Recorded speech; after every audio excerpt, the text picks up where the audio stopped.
Talk to me about real estate wealth building.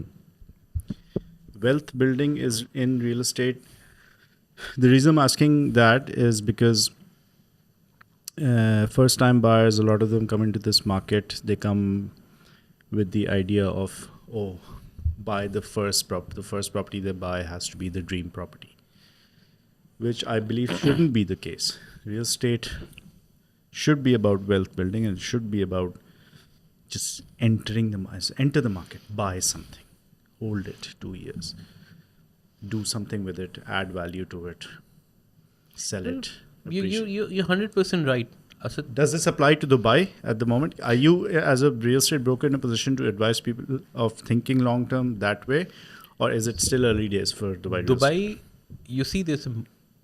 First of all, I go and analyze where these people are coming from. For example, I'll be very blunt about it. Most of the people who are coming from, hypothetically, let's say Pakistan. Now, people who are coming from Pakistan, there is a certain concept of wealth building which is conducted in a certain manner in Pakistan. Like what? Go deep. That model is not applicable here. Why not? Because that's not a sustainable market. That's not a developing economy. People say, oh, I've made millions. What you have done? I've bought files and I've sold files. I've bought files, I've sold files. Where are the communities? Where is the infrastructure?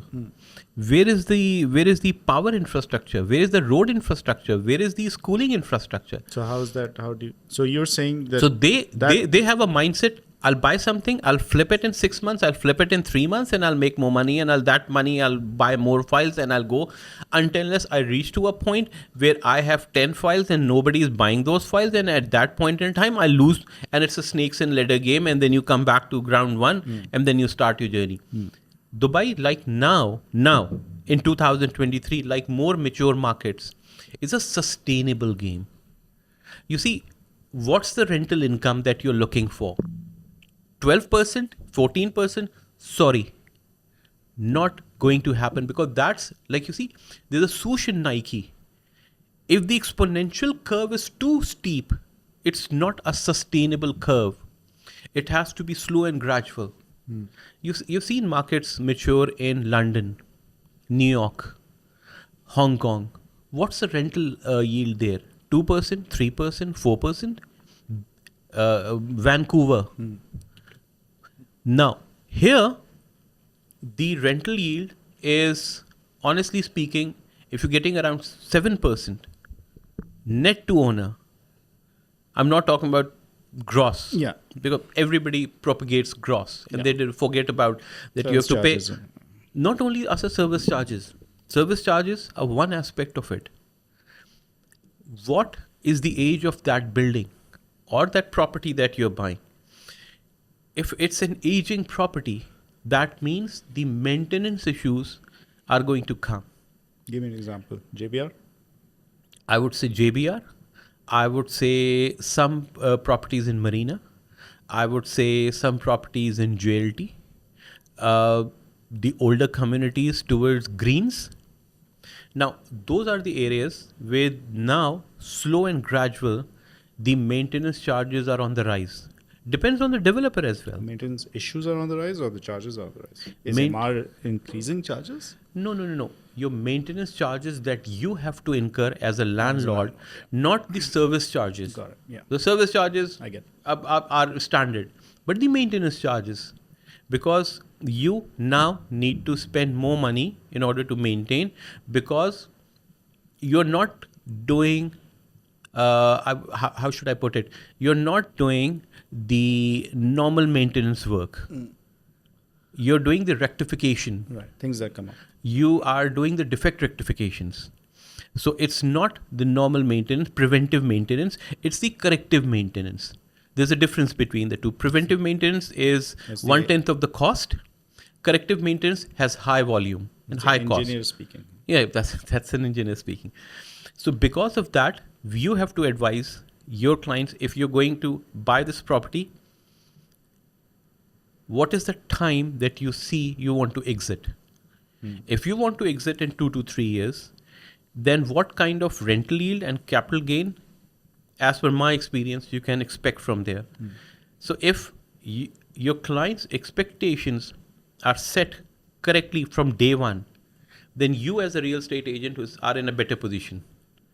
Right. So that they don't come back to you that I was expecting this, you oversold me here, you did this, and now it's not happening.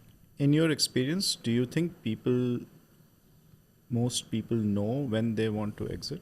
So in my experience, most of the people, and majority of them being the first time buyers, do not know when they have to exit.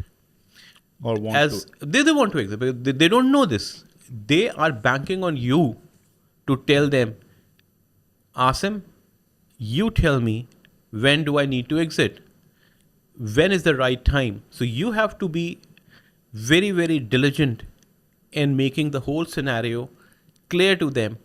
That and I also advertise and advocate the point that if you are going to live in that property, then it's your call. Where you want to invest, which property you want to buy, that's your call. Somebody wants to live on the beach, your call. Somebody wants to live in Barari, your call. Emirates Hills, your call. Palm Jumeirah, your call. But if you want to make an investment, that's an investment property, then please allow me to brief you and be an active part of the decision making process. Because if you're not going to listen to my guidance, then you cannot hold me accountable for the results. Is that something you should sort of bring up right in the beginning to show that I want to be accountable for the results 3 years from now? Is that a good idea if I'm talking to you?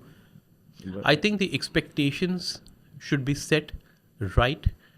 Long-term expectations? Short term, mid term, long term expectations.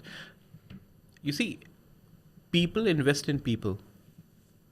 People like to work with people they like, and people like people who are like themselves. So when I come across people, I don't have to shove a property down their throat. I need to first listen what their aspirations are. What do they want? They have 1 million, 2 million, 5 million, 10 million. What do they want to do with that money? What kind of age bracket are they in?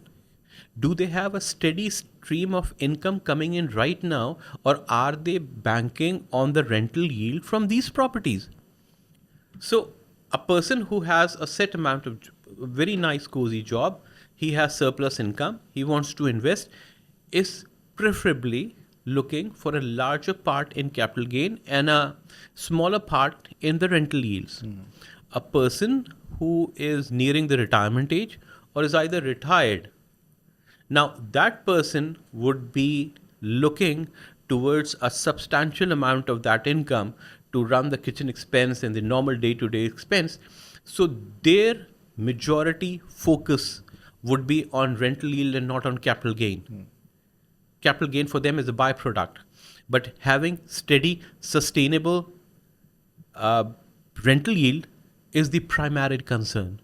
So then you have to focus on that. That's interesting. Like somebody buying it later in their life It's they're not too concerned about how much capital gain you're getting out people of the tell me property. how much I'm going to get in the next month or the 3 months, then I have to ask them. Then I have to sit with them. Now you have to make people comfortable. Why are you asking those questions? Because I see a normal real estate agent who is not going to answer or ask those questions and will not provide them with the. I'm not pointing fingers at anybody, but the part of empathy comes in here, that you have to be empathetic to the needs of the client. You have to understand what they want. And you have to make them comfortable so that they can share their vision. A lot of people are not very expressive. How do you get that information out of your client? By making them comfortable and asking the right questions and giving them the preamble that why are you asking that question and how that question is going to lead towards a right answer which is going to benefit them in the longer run in making a well-informed decision.